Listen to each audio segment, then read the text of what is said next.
அஸ்ஸலாமு அலைக்கும் வரஹ்மத்துல்லாஹி வபரகாத்துஹு. கண்ணியத்திற்குரிய எல்லாம் வல்ல அல்லாஹ் ஜல்ல ஷானஹு தஆலாவின் நல்லடியார்களே, மரணத்திற்கு பின் என்ற இந்த தொடரிலே நேற்றைய தினம் கபருடைய வாழ்க்கையை நம்புவது அது திருமறை குர்ஆனுக்கு எதிரானது அல்ல, இறைவனுடைய நீதிக்கும் எதிரானது அல்ல. இது திருமறை குர்ஆனுக்கும் இறைவனுடைய நீதிக்கும் உடன்பாடான விஷயம்தான் என்பதை தக்க சான்றுகளுடன் நான் அறிந்தோம். அடுத்தபடியாக இந்த கபருடைய வாழ்க்கையை பற்றி நம்ம உள்ள நுழைவதற்கு முன்னால் வேறு சில சந்தேகங்கள், அறிவுபூர்வமான சில சந்தேகங்கள் நமக்கு ஏற்படும். இப்போ கபருடைய வாழ்க்கை என்றால் ஒரு ஆளை எந்த இடத்துல அடக்கம் செய்கிறோமோ அங்கே தான் கபருடைய வேதனை இருக்குது என்று நம்ம நம்புகிறோம். அப்படி நம்பணும் என்று சொன்னால் நிறைய பேருக்கு கபருடைய அதாபே இல்லைன்னு ஆயிரும்.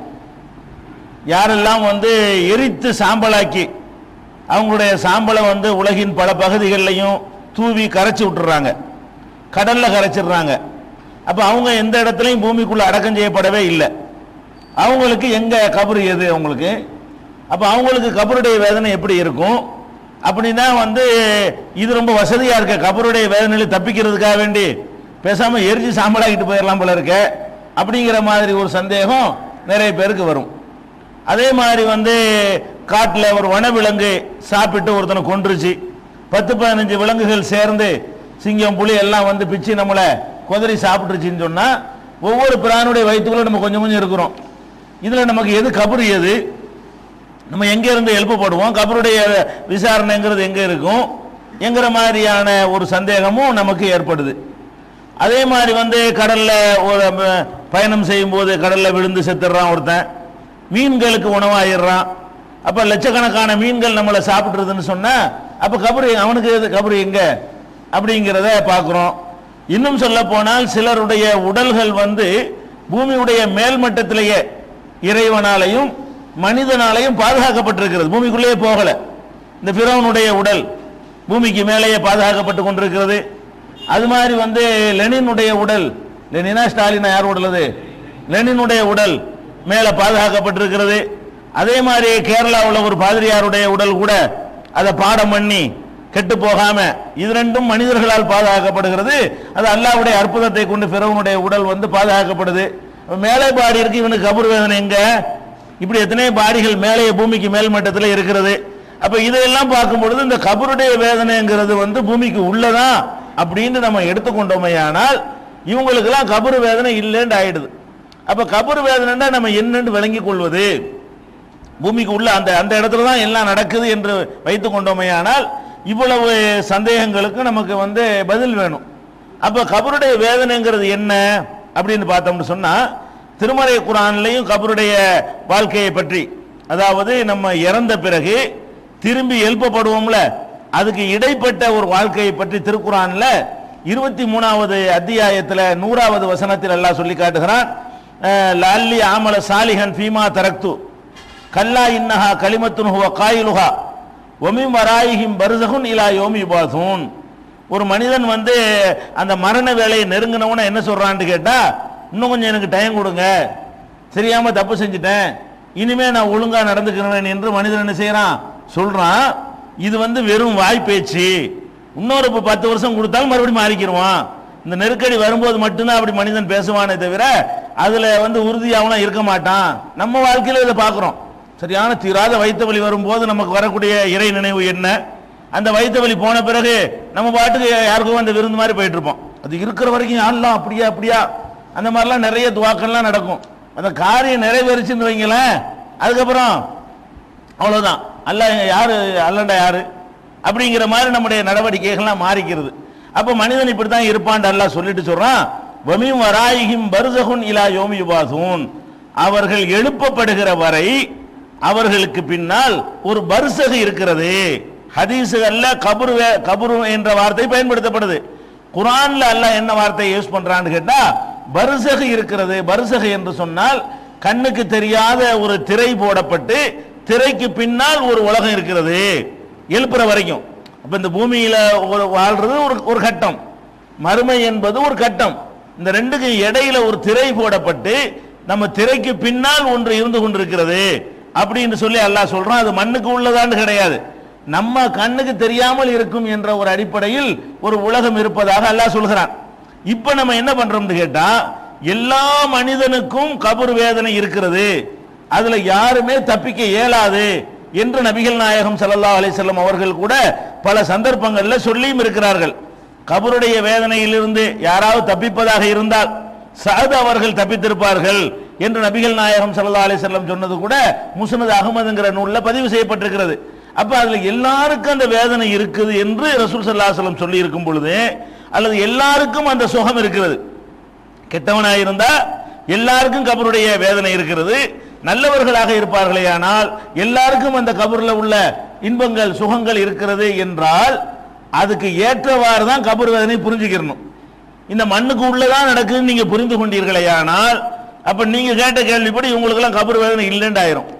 எல்லாரும் கபர் வேதனையை அனுபவிப்பாங்க என்ற அந்த அடிப்படைக்கு முரண் இல்லாத வகையில் தான் கபர் வேதனையை புரிந்து கொள்ள வேண்டும்.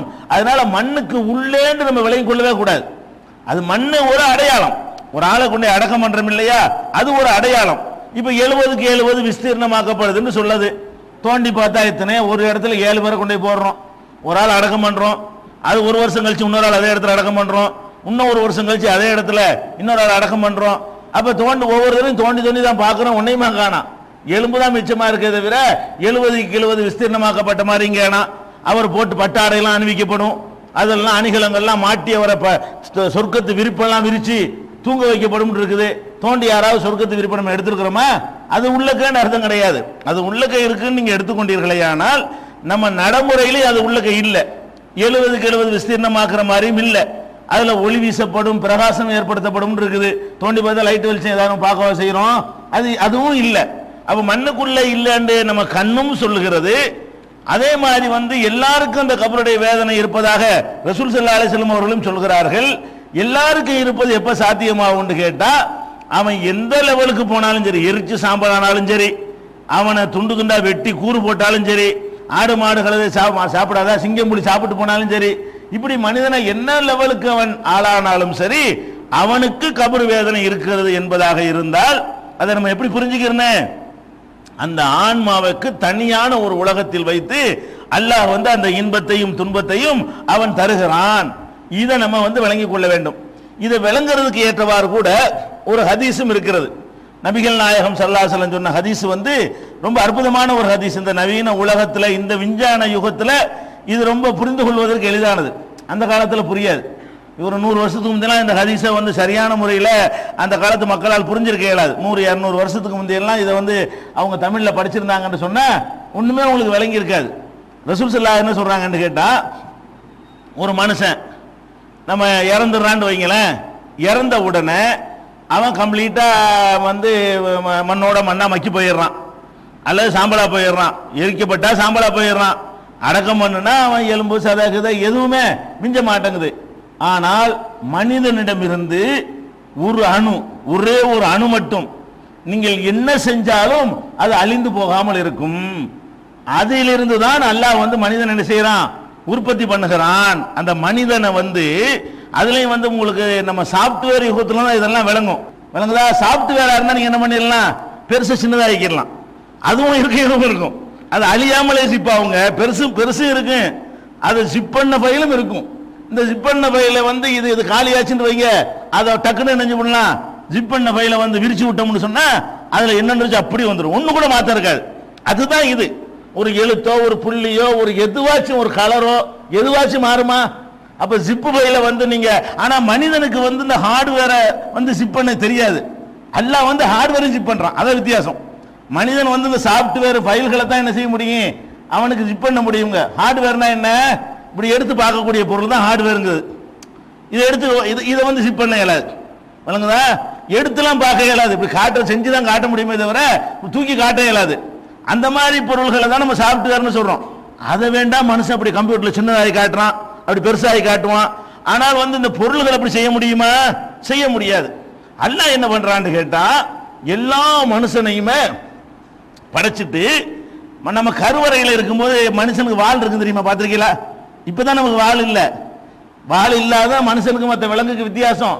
ஆனா கருவறையில் இருக்கக்கூடிய நேரத்தில் ஒரு கட்டத்தில் சின்னதா வால் இருக்கும், குரங்கு எல்லாத்துக்கும் இருக்கிற மாதிரி நம்மளுக்கு வால் இருக்குங்க. அந்த வால் என்ன செய்யும், நீங்க வளர வளர அப்படி உள்வாங்கி குறைஞ்சு போயிடும். எல்லாருக்குமே என்ன இருக்கு, ஒரு வால் மாதிரியான ஒண்ணு ஒரு நீட்டி கொண்டு இருக்கும். அந்த வால் மனுஷனுக்கு இருக்கக்கூடாதுங்கிறக்கா எல்லாம் என்ன பண்றான், ஒரு அளவுக்கு நீங்க வளர்ந்த உடனே அந்த வாழை இல்லாம ஆக்கி போடுறான், உள்ள இழுத்துக்கு உள்வாங்கிக்கிறது. அது அப்ப அந்த வால் இருக்கு பாருங்க, வால் முனை மாதிரி எல்லா மனுஷனுக்கு இருக்கிறது, ஆன பெண் அவ்வளவு பேருக்கு இருக்கிறது.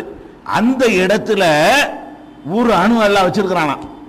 அந்த அணு என்ன, இதெல்லாம் அல்லாஹ்வுடைய ரசூல் சொல்றாங்க. இதெல்லாம் அன்னைக்கு சொன்ன விளங்கி இருக்குமா? அல்லாஹ்வுடைய ரசூல் ஸல்லல்லாஹு அலைஹி வஸல்லம் இந்த காலத்துல வந்து சொல்லும் போது இது விளங்கு. ரசூல் ஸல்லல்லாஹு அலைஹி வஸல்லம் சொல்றாங்க, அது ஒரு கடுகு அணுவை, அணுங்கிற தர்ரத்துங்கிற வார்த்தை யூஸ் பண்றாங்க. அணுவை விட சின்னதாக அந்த வால் பகுதியில ஒன்றை அல்லாஹ் வந்து அவனை வச்சிருக்கிறான், ஜிப் பண்ணி வச்சிருக்கிறான்.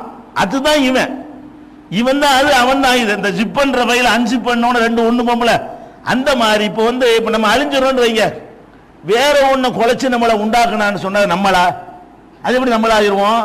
நம்மளையே உண்டாக்குறதா இருந்தா இந்த பாடி அப்படி பாதுகாத்து வச்சு நம்மளை உண்டாக்குனாதான் நம்மளை உண்டாக்கணும்னு ஒத்துக்குருவோம்.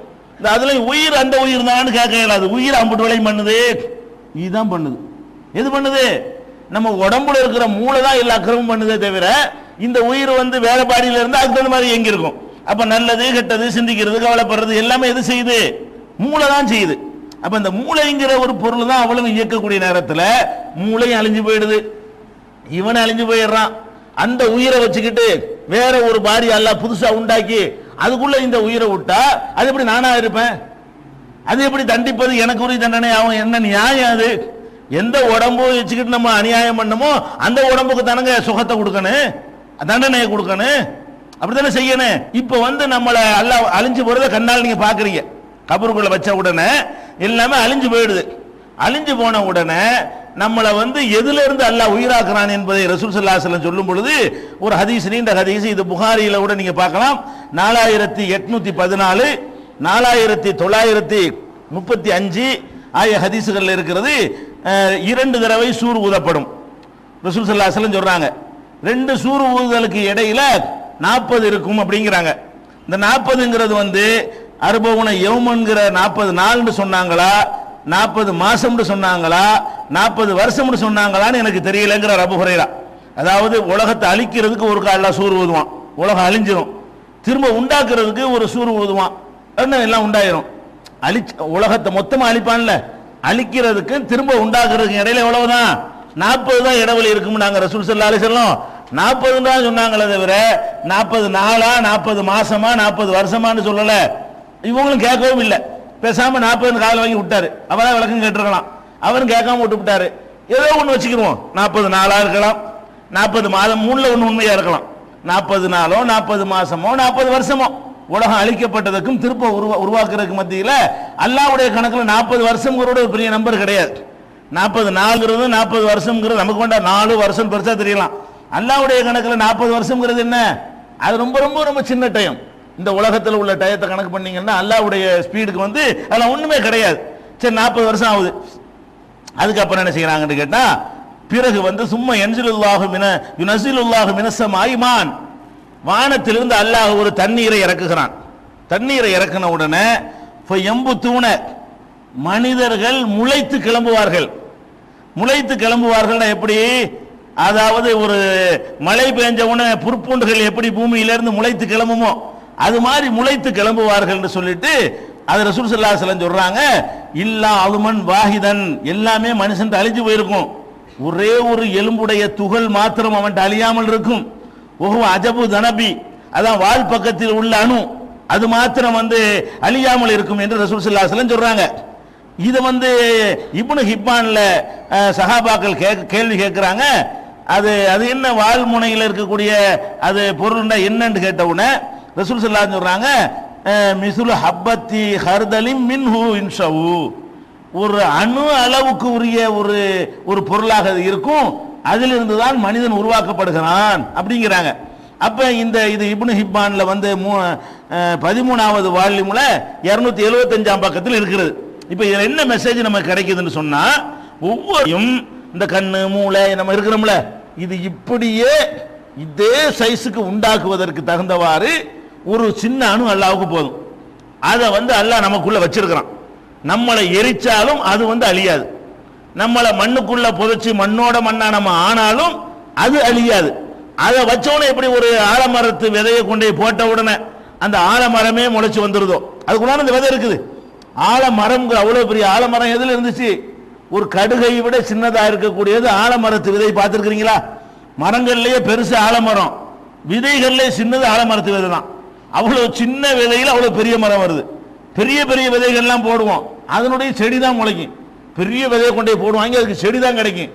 ஆலமரத்து விதையில எல்லாம் என்ன பண்ணிருக்கான்? சின்ன அந்த விதைக்குள்ள இவ்வளவு மரத்தை உள்ளக்க வந்து அதுவும் ஜிப்பு தான். எல்லாம் ஒருத்தனுக்கு தான் ஹார்ட்வேரை ஜிப் பண்ண முடியுது பாருங்களேன். அந்த விதைக்கு உள்ளக்க என்ன செய்யறான்? அந்த மரத்தை அப்படி நசுக்கி உள்ள கொண்டே திரிச்சு வச்சிருக்கான். அதை வடிச்சு வெளியே பெருசாக்கிட முடியுது அவனுக்கு. எல்லாமே அப்படித்தான். அல்லாஹ்வுடைய வேலை அம்புட்டுமே என்னன்னு கேட்டா, நம்ம கருவறையில் இருந்தோமே, நம்ம ஜிப் பண்ணி தான் உள்ள இருந்தோம். நம்ம கருவறைக்குள்ள இருந்தோமே, அதெல்லாம் புத கண்ணாடி வச்சு பார்த்தா கூட தெரியுமா? அவ்வளவு சின்ன சைஸா நம்ம இருந்தோம். அதுக்குள்ளதான் அந்த கண்ணு மூக்கு இப்ப நம்ம இப்படி இருக்கிறோமே, இவ்வளவு அதுக்குள்ளதான் இருந்துச்சு. அது நமக்கு பார்க்க கூட முடியாது. பெரிய பெரிய பூத கண்ணாடி வச்சு பார்த்தா கூட தெரியாத அந்த அணுவுக்குள்ளதான் நம்ம கண்ணு, காது, மூக்கு, கை, காலு, மூளை, சிந்தனை, கலரு, குணம், நேரம் எல்லாமே அதுக்குள்ள அடங்கி இருந்துச்சு. அப்ப அதுக்குள்ள வச்சு எல்லாம் திணிச்சு வச்சிருக்கிற மாதிரி ஒவ்வொரு மனிதனையும் அவனை திருப்பி அதே மாதிரி உண்டாக்குவதற்கு ஒருத்தன் சாவு சொன்னா அந்த 70 வயசு கண்டிஷனோட அந்த சரக்கு இருந்துகிட்டு இருக்கும். அப்படி என்ன அவர் கரெக்டா உண்டாயிருவாரு. எது அதை ஜிப் அன்சிப் பண்ணி விட்டான்னு வைங்களா, இல்ல அது அப்படி மனுஷன் ஆயிரும். அப்ப அவன் தான் உண்டாகிறான். அதே மூளை இருக்கும், அதே கண்ணு இருக்கும், அதே சிந்தனை இருக்கும், அதே கலர் இருக்கும். அப்படியே தான், அப்படியே ஜெராக்ஸா உண்டாகிறதுதான். அப்ப எப்படி நீங்க ஃபைல் ஜிப்பக்கப்பட்ட நசுக்கப்பட்ட ஃபைலை விரிச்செடுக்கும் பொழுது அதுவே கிடைக்கிறதோ, எந்த மாற்றமும் இல்லாமல் கிடைக்கிறதோ, அதே மாதிரி உண்டாக்குவதற்கு அல்லாஹ் ஒன்ன வச்சிருக்கிறான் என்பதை நம்ம பார்க்கிறோம். இது எதுக்கு ரசூல் ஸல்லல்லாஹு அலைஹி வஸல்லம் சொல்றாங்க? எல்லாமே அழிஞ்சு போயிடுது, அதுக்கு வேதனை கிடையாது. அந்த பொருளை அல்லாஹ் எடுத்துக்குவான். நீ எரிச்சாலும் சரி, கபர் வேதனைக்கும் சரி, திருப்பி எழுப்புறதுக்கும் சரி, அல்லாஹ் எதை எடுத்துருவான்? உன்னை துண்டு துண்டா உன்னை கூறு போட்டு கசாப்பா வெட்டினாலும் சரி, அந்த வால் பகுதி ஒரு இடத்துக்கு போகும்ல, அதுல அந்த அணு இருக்கும்ல, அந்த அணு கண்ணுக்கெல்லாம் தெரியாது. நீங்களே கண்ணுக்கு தெரியாத ஒரு ஜிப்பை கொண்டே வச்சு அதுக்குள்ள என்னென்னத்தையே மனுஷன் செய்யறான். மனுஷன் ஒரு சின்ன செல்போனுக்குள்ள அவளையும் கொண்டு வந்துட்டான். செல்போனுக்குள்ள வைக்கிற ஒவ்வொரு பொருளும் எவ்வளவு சின்னதா இருக்கு பாத்தீங்களா? ஒவ்வொரு ஐசி 2 ஜிபிங்கிறான், 3 ஜிபிங்கிறான், 1 மணி நேரம் சினிமா பாக்குற அவ்வளவு மெமரி உள்ள இருக்குன்னு சொல்றான். அவ்வளவு படங்கள் எதுக்குள்ள அடங்கிருது? ஒரு படம் இவ்வளவு கேமரா வச்சு அவ்வளவு எடுத்து போய் சின்ன ஒரு மெமரி கார்டுல கொண்டு வைக்கிறான். அது அளவு என்னடான்னு கேட்டா 3 ஜிபிங்கிறான். 3 ஜிபினா என்ன? கிட்டத்தட்ட 4 மணி நேரம் பிளே பண்ணி ஓடுது. 4 மணி நேரம் பிளே பண்ணி ஓடக்கூடியதை கொண்டு இவனுக்கு வைக்க முடியுதுன்னு சொன்னா, அவனுக்கு நம்ம சைஸை கொண்டே அப்படி சின்னதாக்கி வைக்க முடியாதா? அவன் நம்ம விலையும் பார்க்கும். அப்ப அது மாதிரிலாம் இருக்கிறதுனால அல்லாஹ் என்ன பண்றான்னு கேட்டா, நம்மளை அப்படியே நமக்கு ஒரு நகல் வைத்திருக்கிறான். சுருக்கமா சொன்னா என்னது? நம்மளை நகல் எடுத்து வைத்திருக்கிறான். நம்மளே தான், நம்மளுக்கு இன்னொரு காப்பி எடுத்து வச்சிருக்கிறான். அது நம்ம தான். காப்பின்னு சொன்னா அதுல மாற்றம்லாம் கிடையாது.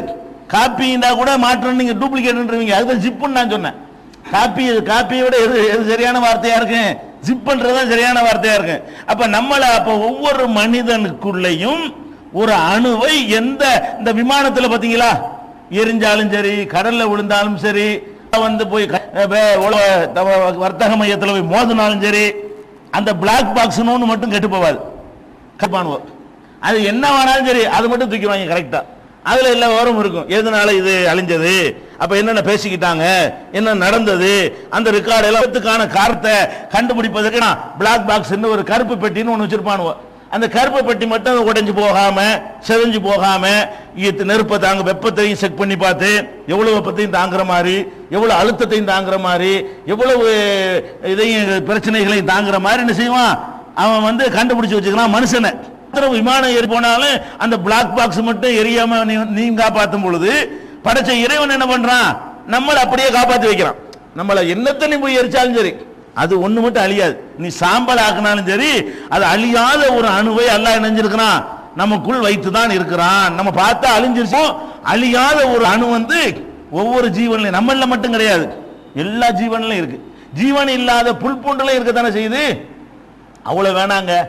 நீங்க குளத்துல ஊரணி இருக்குல்ல, ஊரணி குளம், பல ஊர்களில் குளம் வச்சிருக்கிறாங்க. அந்த குளத்துல அப்படி வத்தி காஞ்சி போயிடும். குளத்துல நினைஞ்சிரு தண்ணியே இல்லாம போயிடும். 1 வருஷம் மழை இருக்காது, 2 வருஷம் மழை இருக்காது, 3 வருஷம் மழை இருக்காது. மழை வானம் பார்த்த பூமி, ஆத்து தண்ணி கூட இல்லை, வானம் பார்த்த பூமி தான். 4 வருஷத்துக்கு பேர் மழை பெய்யும். பார்த்தீங்கன்னா அதுக்குள்ள மீன் அம்புட்டு மீன் நிற்கும். 2 மாசம் கழிச்சு பார்த்தா அதுல தண்ணியே கிடையாது. மீன் யார் கொண்டாந்து விட்டா? ஆத்து தண்ணியை விட்டாலாச்சும் ஆத்து வழியா வந்துருச்சுன்னு சொல்லலாம். ஆத்து வராத ஊர், ஆத்து தண்ணி இல்லாத ஊர், அந்த மாதிரியான ஊர்கள்ல என்ன செய்யுது? குளத்தை கட்டி வச்சிருக்கிறான். மழை பெஞ்ச தண்ணி வந்து அப்படியே வந்து உள்ள விழுவுது. அதுக்குள்ள எந்த வெப்பத்திலையும் அழிஞ்சு போகாம ஒண்ணு காப்பாத்தி வச்சது. எந்தெந்த மீன்கள்லாம் அதுல இருந்து செத்து போனிச்சோ அந்தந்த மீன்களை சேர்ந்த அந்த பொருள்கள் எந்த வெப்பத்துக்கும் எந்த ஒரு தட்ப வெப்பத்துக்கும் அழிஞ்சு போகாம மண்ணுக்குள்ள எல்லாம் பாதுகாத்து வச்சுக்கிறவங்க கண்ணால பாக்குறமே, அது எப்படி முளைச்சு, அது எப்படி மீன்கள் மறுபடியும் வருது?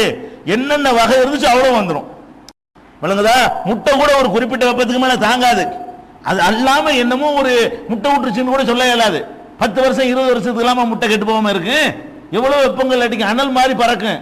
அதுக்கு பிறகு பாத்தீங்கன்னு சொன்னா அங்கிருந்து அம்புட்டு அந்த மீன்கள்லாம் முளைச்சு வரும், உண்டாகி வரும்.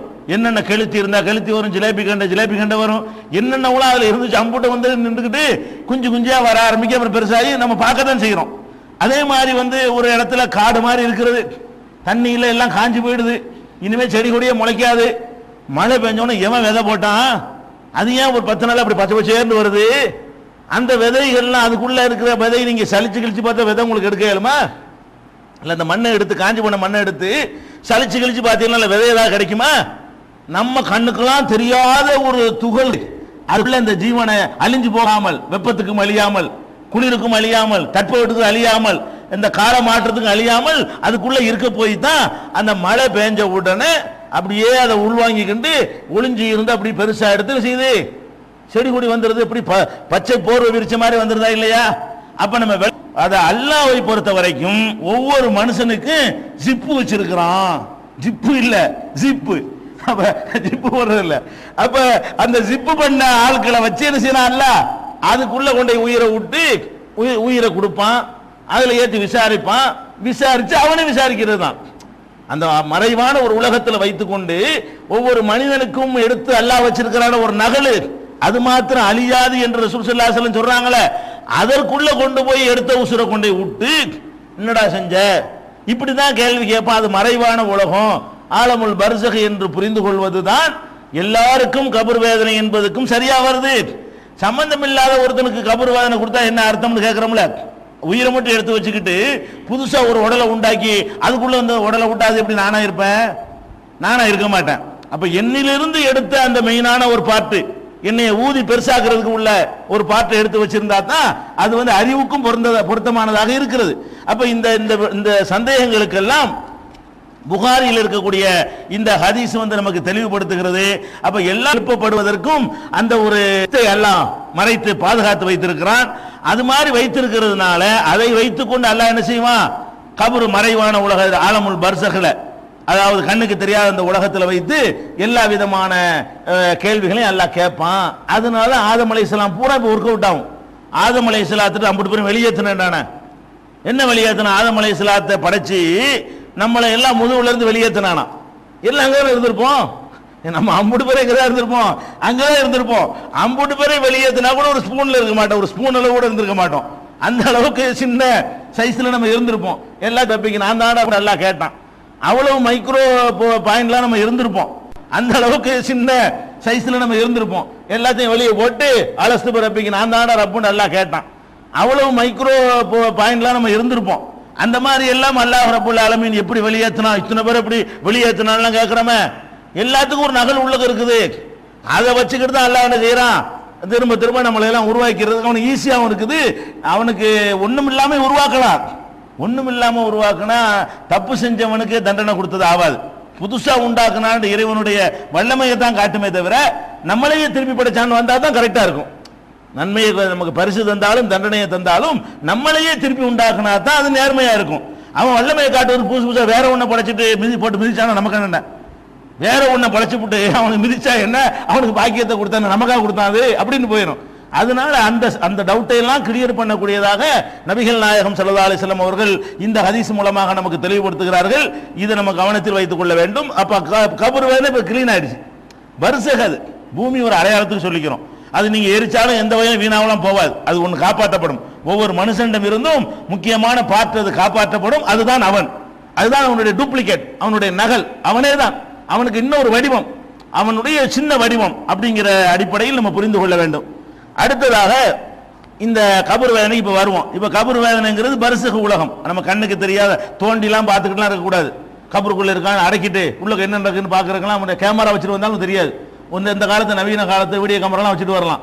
உள்ள அடக்கும் போது உள்ள வீடியோ கேமரா வச்சு வெளியே வந்துகிட்டு டிஸ்பிளே பண்ணி பார்த்தா தெரியுமா? இந்த ஸ்கோப்பை வெளியே மாட்டி விட்டு உள்ள என்ன நடக்கும் பார்ப்போம். ஒன்றும் நடக்காது, ஒண்ணுமே வராது. ஏன் இங்க நடந்தா தானே. அது அல்லாஹ் ரப்பல் ஆலமீன் அவன் இப்ப படைச்சவனுக்கு ரொம்ப லேசான விஷயங்கள். அவன் வேற ஒரு உலகத்துல வச்சு எந்த கேமராக்களும் போகாத ஒரு இடத்துல வச்சு அல்லாஹ் செய்யறானே தவிர, ஆனா கபர் வேதனைங்கிறது கண்ணுக்கு தெரியாத ஒரு உலகம். பர்சஹ்ன்ற அந்த வார்த்தையில் அழகான வார்த்தை எல்லாம் யூஸ் பண்றான். இந்த பர்சஹ்ங்கிற இன்னும் சொல்ல போனா பர்சஹ புரிஞ்சுக்கிறதுக்காக சொல்றேன். கடல்கள் சங்கமம் ஆகுதுல, 2 கடல்கள் சங்கமம் ஆகுது. சங்கமிச்ச உடனே என்ன ஆகுதுன்னா 2 கடலும் பக்கத்து பக்கத்தில் ஒட்டிக்கிட்டு இருக்கும். ஆனா 2 கடலுடைய தன்மைகள்ல வேறுபாடு இருக்கும். இதனுடைய அடர்த்தி வேறையா இருக்கும், இதனுடைய அடர்த்தி வேறையா இருக்கும், இதுல உள்ள உப்புடைய அளவு வேறையா இருக்கும், அதுல உள்ள உப்பு வேறையா இருக்கும், இதுல உள்ள ஆக்சிஜன் ஒரு அளவு இருக்கும், அதுல உள்ள ஆக்சிஜன் வேற ஒரு அளவா இருக்கும். கடல்கள்ல வேறுபாடு கடல்லாம் இருக்குல்ல. இந்த சாவு கடல்லாம் கூட இருக்குல்ல. சாவு கடல்ல படுத்துட்டு புத்தகம் படிக்கலாம்ல, அதுவும் கடல் தானே. சாவு கடல்னு ஒரு கடல் இருக்குங்க. அப்ப சாவு கடல் என்ன பண்ணிக்கலாம், நம்ம அப்படி படிச்சுக்கிட்டு புத்தகம் படிக்கலாம், உள்ள மூழ்க மாட்டோம். ஏன் மூழ்க மாட்டோம்? அது உப்பு அதிகமா இருக்கிறதுனால அது அடர்த்தியா போயிடும். நம்ம அமுக்க வெயிட் கூட, நம்மளை விட வெயிட் கூடுன பொருள் நம்ம உள்ள போவோமா? இந்த பலகையில உட்கார்ந்து நம்ம உள்ள போக மாட்டோம். ஏன்? இது நமக்கு மேல வெயிட் கூடவா இருக்கு, அழுத்தம் கூட, திடம் கூட. அப்ப நம்மளுக்கு மேல திடம் கூடி போச்சுன்னு சொன்னா அப்ப என்ன செய்யாது, நம்மள மூழ்க வைக்காது. கட்டில படுத்து கிடக்குறீங்க, உள்ளுக்கு போக மாட்டேங்கிறீங்க, உங்களை விட திடமா இருக்கிறதுனால. ஆவு கடல் சொல்லக்கூடிய கடல்ல என்ன நடக்குதுன்னு கேட்டா அதனுடைய தண்ணீர் எல்லாம் குறைஞ்சு போய் உப்புடைய அளவு அதிகமாயிடுது. உப்பு ஜாஸ்தியா இருக்கும் பொழுது உப்புல படுத்த நம்ம என்ன செய்வோம்? உப்பு மூட்டையில படுத்தா, உப்பு மூட்டையை விரிச்சு உப்பை விரிச்சு உப்புல படுத்தா உள்ள அமைக்கிறோமா நம்மள? அது மாதிரியான கணம் நம்ம பாடி எவ்வளவு அழுத்துமோ அதை விட அதனுடைய கணம் ஜாஸ்தியா இருக்கிறதுனால அதுல நம்ம மிதக்குவோம். அப்படி காலை நீட்டி படுத்து புஸ்தகம்லாம் படிப்பாங்க, அது படமெல்லாம் போட்டிருப்பாங்க. அதுவும் கடல் தானே. அப்ப கடல்களுக்கு மத்தியில பலவிதமான கடல்கள் இருக்கிறது, ஒவ்வொன்றுக்கும் வேறுபாடு இருக்கிறது. சில நேரங்கள் அந்த கடல்கள் ஒன்னோட ஒன்று சேரும். அதை பத்தி அல்லாஹ் குர்ஆன்ல சொல்லும் பொழுது மரஜல் பஹ்ரைன் யல்தகியானி பைனஹுமா பர்ஸகுன் லா யப்கியான், 2 கடல்கள் ஒன்றோடு ஒன்று சங்கமிக்கின்றன, 2க்கு மத்தியில பர்ஸக் இருக்குது, ஒன்றோடு ஒன்று கலந்து விடாதுங்கிறான் அல்லாஹ். 2 கடல் ஒண்ணா இருக்கு, இது தனியா இருக்கு, அது தனியா இருக்கும். எந்த சோதனைக்கு நீங்க உட்படுத்தினாலும் சரி அந்த கடலுடைய அடர்த்தி தனியா தான் இருக்கும். போட்டு முட்டிக்கிறோம், மோதிக்கிறோம், அலை அடிக்கும், என்னென்னமோ நடக்கும், கலக்காது. நம்ம எண்ணெயும் தண்ணீரையும் ஒரு பாட்டில் கலந்து குளுக்குன்னு குளிக்கிட்டு கீழே வைங்க, எண்ணெய் மேல தண்ணி கீழே போயிடும். நீங்க எண்ணெயை கொஞ்சம் ஊற்றி 50 மில்லி எண்ணெயையும் ஒரு நல்லெண்ணெயையும் 50 மில்லி தண்ணீரையும் ஒரு பாட்டில் ஊத்துங்க. ஊத்துனோன்னா எண்ணெய் மேல தண்ணி கீழே இருக்கும். நீங்க குளுக்குன்னு ஒரு 1.5 மணி நேரம் கூட குளுக்குங்க, மறுபடியும் வைங்க. இப்ப என்ன நடக்கு? பழையபடி எண்ணெய் மேல நிற்கும், தண்ணி கீழே தான் நிற்கும். இது கணம் கம்மி, எண்ணெய் தண்ணியை விட கம்மியான கணம் இருக்கிறதுனால அது மேலதான் நிற்கும், இது கீழே தான் போயிடும். தண்ணியுடைய அடர்த்தி கூட இருக்கிறதுனால அந்த மாதிரி என்ன பண்ணுதுன்னா இப்படி போட்டு குளுக்குது, அலை அடிக்கிறது, என்னென்னமோ நடக்கிறது. கடைசியில் 2 டெஸ்ட் பண்ணாங்கன்னா அது தனியா இருக்கு, இது தனியா சேர மாட்டேங்குது. அது தனியா தான் இருக்குது, இது தனியா தான் இருக்கிறது. அப்ப அதை அல்லாஹ் சொல்லும் பொழுது பாயிண்ட் என்ன சொல்றான்னு கேட்டா பைனஹுமா பர்ஸகுன், 2க்கு மத்தியில பர்ஸக் இருக்குது, அதனால ஒன்னோட ஒண்ணு கலக்காதுங்கிறான். பர்ஸுக்கு அர்த்தம் வழங்குதா? கண்ணுக்கு தெரியாது ஆனா திரை இருக்கும். கண்ணுக்கு தெரியாத திரை, 2க்கு மத்தியில் திரை இருக்குன்னு சொல்லி எந்த டெஸ்ட்ல வச்சாலும் திரை தெரியுமா? 2 கடல் சங்கமிக்கிற இடத்துல போய் நின்றுக்கிட்டு என்ன டெஸ்ட் நீங்க பண்ணனாலும் அதுல திரை இருக்கிறது தெரியாது. திரையோ தடுப்போ ஒரு சுவர் ஒன்று இருக்குது அப்படின்னு அவனா சொல்லுவானா? ஒரு சுவருமே கிடையாது. ஆனா பர்ஸக் இருக்குங்கிறான்ல. பர்ஸக்னா என்ன? சுவர் இருக்குதுப்பா, கண்ணுக்கு தெரியாத சுவர் இருக்குது. நம்ம கூட கண்ணுக்கு தெரியாத கதவுலாம் போடுறானா இல்லையா? கதவு போடுறான், கண்ணுக்கு தெரியாம கதவு மனுஷன் போடுறான்லங்க. பெரிய மேலை நாடுகளுக்கெல்லாம் போனீங்க, நம்ம நாட்டில இப்ப வந்துருச்சு. ஏசி ரூமுக்கெல்லாம் இப்ப டோர் போட மாட்டேங்கிறாங்க. இப்ப என்ன பண்றாங்க? காத்துச்சு தான் கதவு. ஏசி ரூம் இருக்குல்லங்க, உங்க உள்ள ஏசி வெளியே போயிடக்கூடாதுன்னு சொன்னா என்ன பண்றாங்க? மேல இருந்து அப்படி காத்து சர்ருன்னு அடிக்கும், காத்து இப்படி அடிச்சுக்கிட்டு இருக்கும். நம்ம வாட்டு உள்ள போலாம், வெளியே வரலாம். அந்த காத்து இப்படி வேகமா அடிக்கிறதுனால அதுவே தடுப்பா நின்றுக்கிறது. இந்த காத்து வெளியே போவாது, ஏசி காத்து என்ன செய்யாது, வெளியே போவாது. கதை போட்டு திறந்துகிட்டு இருக்க வேண்டியதில்லை. ஆனா அங்க ஒரு தடுப்பு இருக்குது. எது தடுக்காது? ஆளை தடுக்காது. இங்க உள்ள குளிர் காத்து வெளியே போறதை தடுக்கும், வெளியே உள்ள வெக்க காத்து உள்ள வர்றதை தடுக்கும். நீ பண்றீல, உனக்கு பண்ண முடியுதுல. அப்ப கண்ணுக்கு தெரியாத தடையை மனுஷன் போட முடியும் என்று சொன்னால் அல்லாஹ்க்கு போட முடியாதா? அப்ப ரெண்டு கடல்களுக்கு மத்தியில ஒரு தடுப்பு இருக்குதுன்னு அல்லாஹ் சொல்லி காட்டுறான். அதே வார்த்தையை தான் நம்ம மரணத்திற்கு பிறகு உள்ள வாழ்க்கைக்கும் பர்சகுங்கிறான்ல. ஒமின் வராயிஹிம் பர்சகுன் இலா யௌமி யுபாஸூன், திரும்ப எழுப்பப்படுற வரைக்கும் அவர்களுக்கு பின்னால் ஒரு பர்சக் இருக்கிறது. கண்ணுக்கு தெரியாத ஒரு தடுப்பை போட்டிருக்கோம். உனக்கு ஒன்றும் தெரியாது, ஆனா நடந்துகிட்டு இருக்குது.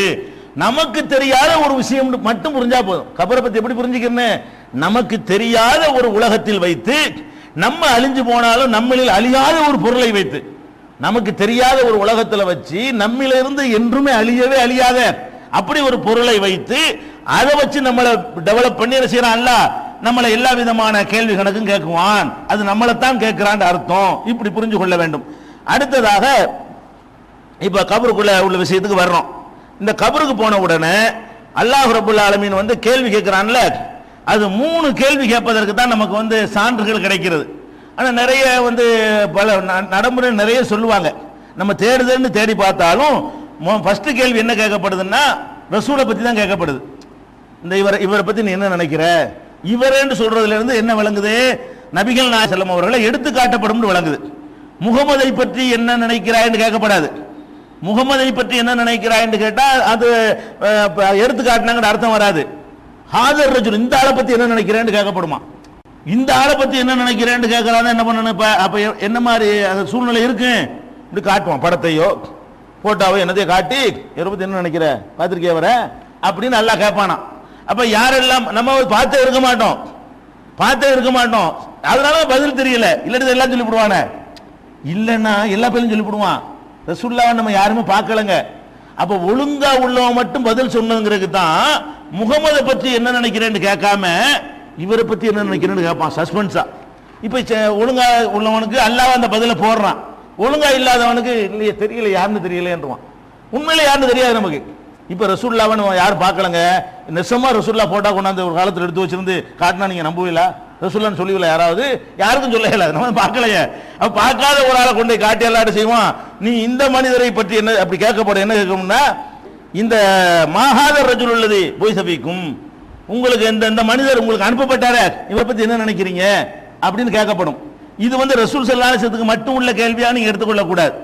அனுப்பப்பட்ட என்ன நமக்கு மட்டும் இல்லையே கபர் வேதனை, ஃபிரௌனுக்கு இருக்குன்னு குர்ஆன்ல வருது. ஃபிரௌனுக்கு முந்தி உள்ள சமுதாயத்துக்கு உள்ளனால ஒவ்வொரு சமுதாயத்திற்கும் யாரை அல்லாஹ் தூதரை அனுப்புனானோ அவங்களுடைய படத்தை கொண்டே காட்டி இவரை பத்தி நீ என்ன நினைக்கிற, இது ஒரு கேள்வி கேட்கப்படுது. ரசூலை பற்றி ஒரு கேள்வி கேட்கப்படும். அடுத்து என்ன கேட்கப்படும் என்றால் மா தீனுக்க, இது எங்க இருக்குன்னு கேட்டா ரசூலுல்லாஹ் பத்தி கேட்கிற கேள்வி புகாரியில 1369, 4699, அதே மாதிரி முஸ்லிம்ல 5117, இதுல எல்லாம் நபிகள் நாயகம் ஸல்லல்லாஹு அலைஹி வஸல்லம் அவர்களை பற்றி கேள்வி கேட்கப்படும் என்று வருகிறது. அதே மாதிரி உன்னுடைய மார்க்கம் என்ன, உன்னுடைய இறைவன் யார், அடுத்த 2 கேள்வி. மன் ரப்புக்க, இது ஒரு கேள்வி கேட்கப்படும். இறைவனை யார் இறைவனை மட்டும் ரப்பாக ஏற்றுக்கொண்டிருந்தாங்க அவங்களுக்கு தான் பதில் வரும்.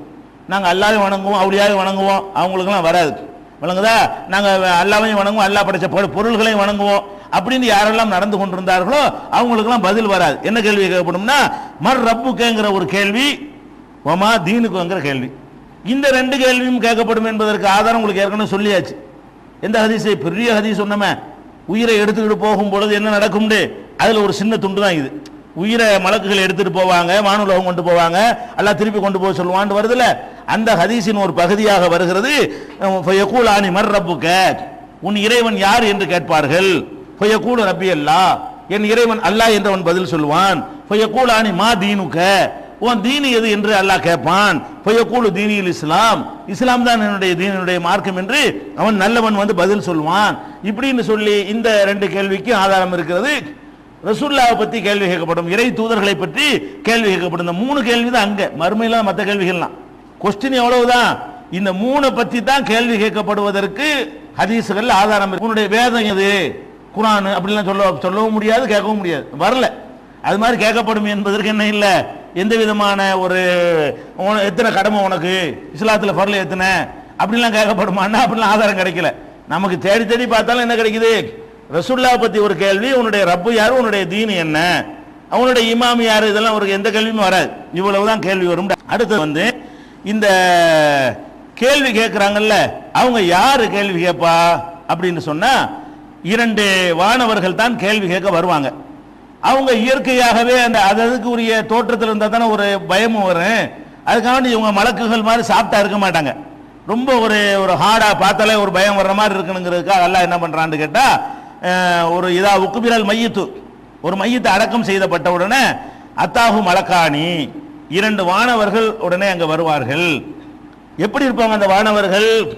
அஸ்வதானி, கண்ணங்கிரேல் என்ற நிறத்தில் இருப்பார்கள். அசுரக்கானி, இரண்டு கண்களும் நீல கலர்ல இருக்கும்.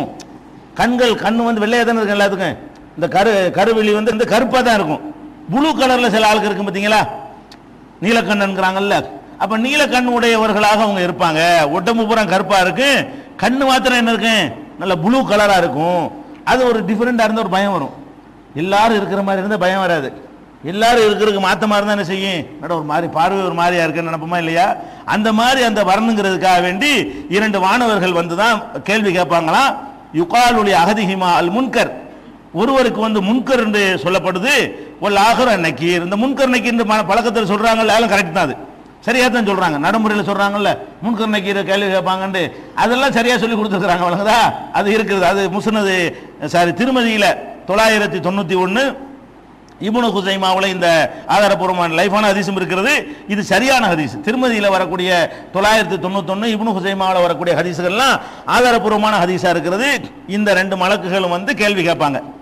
எப்ப கேள்வி கேட்பாங்க அப்படின்னு சொன்னா, ரொம்பலாம் டைம் எடுக்க மாட்டாங்களாம். புகாரியில 1374 1338 இந்த ஹதீஸ்கள்ல வருகிறது.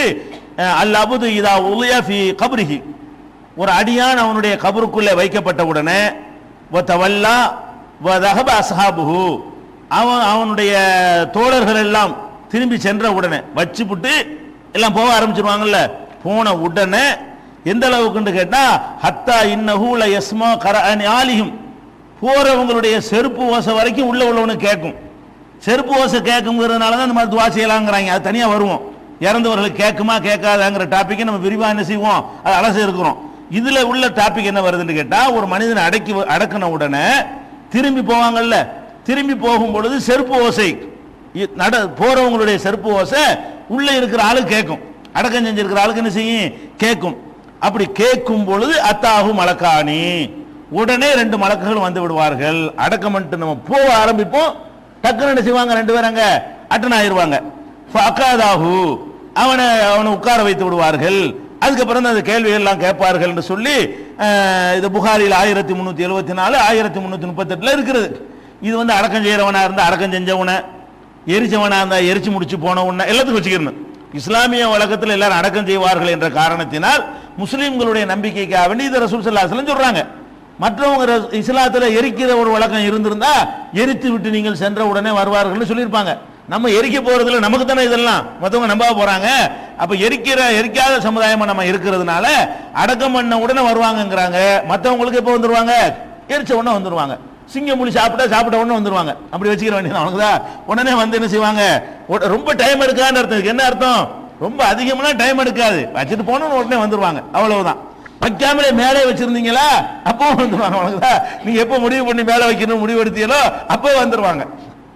அப்படி வந்தவொடனே என்ன செய்வாங்கன்னு கேட்டா, இந்த கேள்விகள்லாம் கேட்பாங்க. அடுத்து என்னன்னு கேட்டா, கேள்வி கேட்ட உடனே நல்ல பதில் சொன்னவர்களுக்காக ஏற்கனவே அந்த ஹதீஸ் சொல்லியிருக்கிறோம். நல்ல பதில் சொல்லிட்டார்கள் சொன்னா அவங்களுடைய கபர் வந்து விஸ்தீர்ணப்படுத்தப்படும். 70க்கு 70ங்கிற கணக்கு, 70ன்னா 7 49 எவ்வளவு ஆச்சு பாத்துக்கிறங்க. 70க்கு முழம்னு சொல்றாங்க. 70 முழத்துக்கு 70 முழம். அப்ப 70க்கு 70ங்கிற கணக்குல அதை விட கூடி போயிடும். அப்படி பாத்தீங்கன்னா முழங்கிறது அடியை விட கூட தானே, அடிய ஸ்கொயர் ஃபீட்டுங்கிற அடிக்கு தானங்க சொல்றான். 70 முழம்னா 105, ஒரு ஒன்றையாவது ஒரு முழத்துக்கு எவ்வளவு, 1.25 அடியா, 1.5 அடின்னா அப்ப 70னா 105 ஆச்சு. 105க்கு 105 ஸ்கொயர் ஃபீட்ல பேசுறாங்க. என்னது 70க்கு 70 முழம் விரான்ங்கிறாங்க. முழத்துல தான் 70க்கு 70 அப்படின்னு பாத்தீங்கன்னா ஒரு 4 கிரவுண்ட் 3 கிரவுண்ட் ஒரு மேல இருக்கு. அப்ப அந்த மாதிரியான ஒரு பெரிய கிரவுண்ட் 4 கிரவுண்ட் இடத்துல என்ன செய்யப்படும், அவனுக்கு கபரை வந்து விசீர்ணப்படுத்தப்படும் இருக்கு. அதெல்லாம் ஒரு ஆன்மீக உலகத்துல அவ்வளவு பிரம்மாண்டமான ஒரு இடத்தை அல்லாஹ் என்ன செய்வான், நம்ம கண்ணுக்கு தெரியாத ஒரு உலகத்துல அவனுக்கு கொடுக்க முடியும். அது மாதிரி வந்து விஸ்தீர்ணப்படுத்தப்படும் என்பதற்கு ஒரு இருக்கிற. அந்த விஸ்தீர்ணப்படுத்தி கூட வெறும் பொட்டலா கடந்தா நல்லா இருக்கு பாக்குறதுக்கு. விஸ்தீர்ணப்படுத்தி அவ்வளவு இடங்களும் பச்சை பசேல்னு ஆக்கப்படுமா, அப்பதான் கண்ணு குளிர்ச்சியா இருக்கு. நம்ம ஒரு இடத்த வாங்கி போட்டா கூட அதில் பசுமையா இருந்தால் தானங்க பார்க்க நல்லா இருக்கு.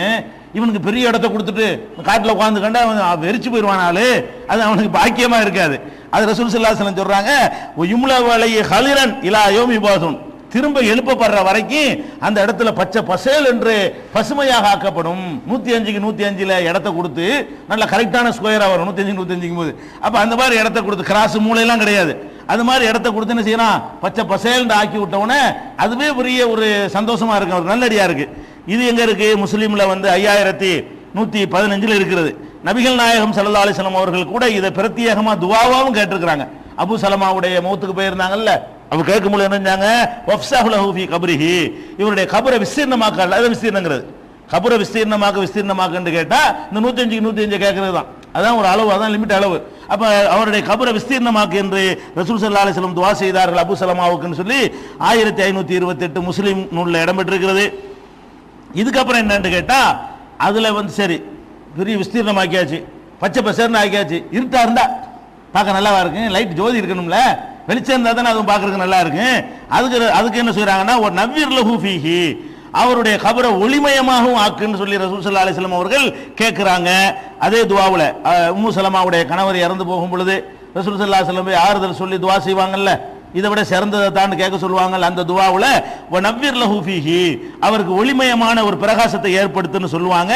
அப்படி ஏற்படுத்தப்படும் என்று சொல்லி திருமதியில 991 ஏற்கனவே சொன்ன ஹதீஸிலே ஒரு பகுதியாக வருகிறது. சும்மை ஃபஸ்ஸஹு லஹு ஃபீ கப்ரிஹி 70 திரான் ஃபீ 70, 70 முழத்துக்கு 70 முழம், 70க்கு 70ங்கிற கணக்கில் விஸ்தீர்ணப்படுத்தப்பட்டு சும்மை யுனவ்வர் லஹு ஃபீஹி, பிறகு அதுல ஒளி பிரகாசத்தை அவனுக்கு ஏற்படுத்தப்படும் என்று நபிகள் நாயகம் ஸல்லல்லாஹு அலைஹி வஸல்லம் அவர்கள் சொன்னார்கள். அதே மாதிரி சொன்னார்கள், ஒரு பள்ளிவாசலை கூட்டி பெருக்கக்கூடிய ஒரு அம்மா இறந்து போயிடுவாங்க, சொல்லாம அடக்கம் பண்ணிடுவாங்கல்ல, ஏன் எனக்கு சொல்லலைன்னு ரசூல் ஸல்லல்லாஹு அலைஹி வஸல்லம் ஆட்சேபணம் பண்ணுவாங்கல்ல, அப்ப கூட ரசூல் ஸல்லல்லாஹு அலைஹி வஸல்லம் சொல்லுவாங்க, இன்ன ஹாதிஹில் குபூர மம்லூஅத்துன் லுல்மத்தன் அலா அஹ்லிஹா, இந்த கபர்கள் என்பது அதில் அடக்கம் செய்யப்பட்டவர்களுக்கு இருளாக அமைந்திருக்கிறது, இருளா இருக்கும். எப்ப பார்த்தாலும் என்னை கூப்பிட்டு நீங்க தொழுவிச்சிருக்க மாட்டீங்களா, ஒளியாவது ஆயிருக்குமப்பா, ஏன்பா அதை விட்டீங்க அப்படின்னு சொல்லி ரசூல் ஸல்லல்லாஹு அலைஹி வஸல்லம் அவர்கள் அந்த சொல்லாம அடக்கம் பண்ண ஆளுக்காக வேண்டி கேட்டார்கள்ங்கிற செய்தி ஏற்கனவே சொல்லி இருக்கிறோம். இது முஸ்லிம்ல 1588வது ஹதீஸாக இருக்கிறது. இப்படி எல்லா பாக்கியமும் தரப்படும். என்னென்ன கிடைக்குது, போனோன்னு எந்திரிச்சு கேள்வி கேட்கப்படுது, சிம்பிளான கேள்வி தான், நூற்றுக்கணக்கான கேள்வி கொடுத்து கஷ்டமெல்லாம் கிடையாது. 3 கேள்வி, 3க்கும் ஒழுங்கா பதில சொல்லி முடிச்சிருவான். சொல்லி முடிச்சோன்னு வாயனே சொர்க்கத்துடைய உடைகள்லாம் கொண்டாந்து அணிவிக்கப்படும், சொர்க்கத்தில் என்னென்னலாம் படுத்துக்கிறதுக்கெல்லாம் தருவானோ அந்த மாதிரி விரிப்பெல்லாம் விரிக்கப்படும், இடத்தை நல்ல பிரம்மாண்டமாக ஆக்கப்படும், ஒரு பசுஞ்சோலை மாதிரி மாற்றி காட்டப்படும், லைட்டுகள் ஜெகஜோதியாக லைட்டுகள் வேற போடப்படும். இவ்வளவும் போட்டவுடனே அவர் என்ன பண்ணுவாராம், சும்மா இருப்பார், அவரு போட்டு தூங்குண்ட உடனே அவர் என்ன செய்வாரா, சும்மா யுக்காலுலகு நம், தூங்கு, பார்த்துட்டீங்கள இதான் உனக்குரியது, பேசாம தூங்குன்னு சொல்லப்படுமா. சொன்னவன அவர் என்ன செய்வாரா, ஃபயக்கூல் அர்ஜு இலாஹ்லி, நல்லடியார் நான் வீடு வரைக்கும் போயிட்டு வந்துடுறேன், இப்போ உகுபிரகும் நான் போய் அவங்களுக்கு இந்த செய்தியை சொல்லிட்டு வந்துடுறேன், என்ன எனக்கு கிடைச்சிருக்கிறது, என் லைஃப் நான் சரியான முறையில் நான் நடந்திருக்கேனே, என் குடும்பத்தார் சந்தோஷப்படுவாங்களேன்னு சொல்லி போய் சொல்லிட்டு வருவேன் என்று சொன்ன உடனே 2 மலக்குகளும் சொல்வார்கள், நம் கனவுமத்தில் அரூஸ், புது மாப்பிள்ளைய போல தூங்கு. எது மாதிரி தூங்கணும், எது வரைக்கும் தூங்கணும், ஹத்தா யபாஸஹுல்லாஹு மின் மல்ஜஇஹி ذلك, இந்த இடத்திலிருந்து அல்லாஹ் உன்னை எழுப்புற வரைக்கும், படுத்துட்டீங்களா, அல்லாஹ் எழுப்புற வரைக்கும் நீ என்ன செய்யணும், புது மாப்பிள்ளை மாதிரி தூங்கு. இடையில அல்லாஹ் எழுப்புவான். இது அவர் தூங்கிட்டே இருப்பாரு, தூங்கிக்கிட்டே இருந்தா அது ஒரு வாழ்க்கையா, கொஞ்சம் எந்திரிக்கவும் செய்யணும்ல. புது மாப்பிள்ளைங்கிறதுக்காக வேண்டி அன்னைக்கு முதல் நாள் போய் படுத்தவர் தூங்கிட்டு இருந்தாருன்னா எந்திரிக்கிறது கொஞ்சம் எந்திரிக்கவும் செய்யணும்ல, அதுவும் நடக்கும். அது இவரே எந்திரிக்க மாட்டாராம். அதுல அந்த ஹதீஸ்ல வருது, அல்லதி லா யுகிலுஹு இல்லா அஹப்பு அஹ்லிஹி இலைஹி, அவரை யார் எழுப்ப இயலும் என்றால் அவனுடைய பொண்டாட்டி தான் எழுப்ப இயலும். புது மாப்பிள்ளையா இருந்தா முன்னாடி படுத்துருவாங்க, நண்பர் தேடி வருவாரு, தூங்கிக்கிட்டு இருக்கிறாங்க, யார் சொல்லுவா, இப்போதான் யாரா அம்மா போய் எழுப்ப முடியுமா, பாப்பா போய் எழுப்ப முடியுமா, புது மாப்பிள்ளைய அவருடைய பாப்பா போய் எழுப்புவாங்களா, அம்மா எழுப்ப, யார் தான் எழுப்ப முடியும், மனைவி தான் போய் எழுப்ப முடியும். அந்த மாதிரி இவனை தூங்கு, உனக்கு நெருக்கமானவங்க மட்டும்தான் உனக்கு எழுப்ப இயலும், அந்த மாதிரி தூங்கு. அங்க நெருக்கமான இப்ப அல்லாதான், அல்லாதான் எழுப்புவான். இடையில என்ன செய்வானா, இப்படி தூங்க வச்சிடறான்.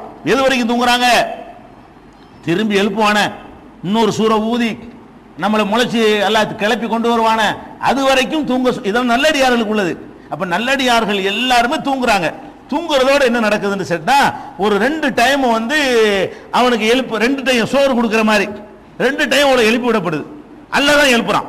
கியாம நாள் வரைக்கும் அவனை தூங்க வச்சிடுறது, தூங்கிக்கிட்டே இருக்கக்கூடாதுங்கிறதுக்காக வேண்டி இடையில முழிப்பை கொடுத்து சந்தோஷம் அப்படி அதை உண்டாக்குறதுக்காக வேண்டி எல்லாம் என்ன பண்றான்னு கேட்டா 2 தடவை அவனை அல்லாஹ் எழுப்புறான். எப்படி எழுப்புறான்னு கேட்டா இது புகாரியில 1379வது ஹதீஸ்ல இருக்கிறது. ரசூல் ஸல்லல்லாஹு அலைஹி சொல்றாங்க, இன்ன அஹதக்கும் இதா மாத்த, ஒரு மனிதர் இறந்த உடனே உரில அலைஹி மகாதஹு பில் கதாத்தி வல் அஷி, காலையிலையும் மாலையிலையும் அவருக்கு மறுமையில் என்ன கிடைக்குமோ அதை எடுத்து காட்டப்படும். எந்திரிங்க வாரு வந்துட்டியா படு. காலையில ஒருத்தர் எழுப்பி அங்க கிடைக்கும்ல நியாய தீர்ப்பு நாளைக்கு பிறகு நம்மளை எழுப்பி விசாரணை எல்லாம் முடிஞ்ச பிறகு நம்ம கிடைக்கக்கூடிய அரண்மனை பங்களா ஹூர்லின்கள் அது இது சோலை கீழே எல்லாமே இருக்கும்ல, எல்லாத்தையும் காட்டிட்டு பார்த்துட்டியா வருத்துங்க. இப்படி காலையில் ஒரு எழுப்பி எல்லாம் என்ன செய்வானா 2 தடவை காட்டுவானா. உரில அலைஹி மக்காதஹு பில் கதாத்தி வல் அஷி, காலையிலும் மாலையிலும் அவனுக்கு கிடைக்க வேண்டிய ஒரு இடம் எடுத்து காட்டப்படும். இன்கான மின் அஹ்லில் ஜன்னா, சொர்க்கவாசியாக அவன் இருப்பானேயானால் மின் அஹ்லி ஃபமின் அஹ்லில் ஜன்னா, சொர்க்கவாசிகளுக்கு உரியதை எடுத்து காட்டப்படும். இன்கான மின் அஹ்லின் நார், நரகவாசியா இருப்பான்னு சொன்னா அவனையும் எழுப்பி விட்ட மாறுறா பார்த்துட்டியா, பாம்பு பத்தியா நெருப்பு பத்தியா இதான் உனக்கு அப்படின்னு சொல்லி உங்களுக்கு என்னென்ன கிடைக்குமோ அதெல்லாம் எடுத்து 2 தடவை எல்லாம் எடுத்து காட்டப்படுமா.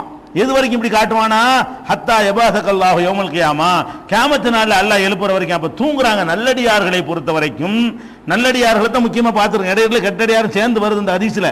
நம்ம நல்லடியார் தான் பார்க்கிறோம். நல்லடியார்களை பொறுத்த வரைக்கும் இந்த 3 கேள்விக்கு பதில் சொன்னவன அவங்களுக்கு எல்லா விதமான இன்பங்களும் கொடுத்து அவங்கள தூங்க வச்சிடறான் அல்ல. அது கூட ஏன் தூங்க வைக்கிறான், வீட்டுக்கு போறேங்கிறாங்க, டெய்லி கேட்டுட்டு இருப்பாங்க. அப்புறம் வீட்டுக்கு போறேன், வீட்டுக்கு போக ஏழுமா, அதான் திரைமறை உண்டு அல்ல ஆக்கிவிட்டானே. இனிமே எங்க வீட்டுக்கு போறது, அங்க இருந்து வர இயலாது, வர முடியாதுன்னு எல்லாம் முடிவு செஞ்சிட்ட காரணத்தினால இந்த ஆள் நடக்கக்கூடாது கேட்கிறாரு, முடியவே முடியாது, யாரையும் திருப்பி அனுப்ப முடியாது. அந்த இவர் கேட்டுட்டே இருப்பாருன்னா தூங்க வைக்கிற, தூங்க பேசாம தூங்கு அப்படின்னு சொல்லி என்ன செய்யறாங்க, பிள்ளைகள் ஏதாவது கேட்கும்போது தூங்க சொல்லுவோம்ல, ஏதாவது அடம் பிடிச்சிட்டு அது வேணும் இது வேணும்னு கேட்டா நம்ம கொடுக்க விருப்பம் இல்லைன்னு சொன்னா என்ன செய்வோம், தட்டி கிட்டி ஒரு ஆட்டிக்கிட்டு தூங்குன்றோமா இல்லையா, அந்த மாதிரி ஒரு வீட்டுக்கு போறேன்னு என்ன செய்யறாங்க, தூங்கு. அதே நேரத்தில் எழுப்பி என்ன செய்யறது, தூக்க கலந்து அப்படி எந்திரிப்பாரு, அப்படி பார்ப்பாரு, மறுபடியும் தூங்கு. அந்த பார்த்து ரசிக்கிறது அவருக்கு கிடைக்கிற இன்பம், சொர்க்கத்துக்கு போற வரைக்கும் பார்த்து ரசிக்கிறது அவருக்குரிய தண்டனை, வேற தண்டனையும் இருக்கிறது. இன்பத்தை பொறுத்த வரைக்கும் இவ்வளவுதான்.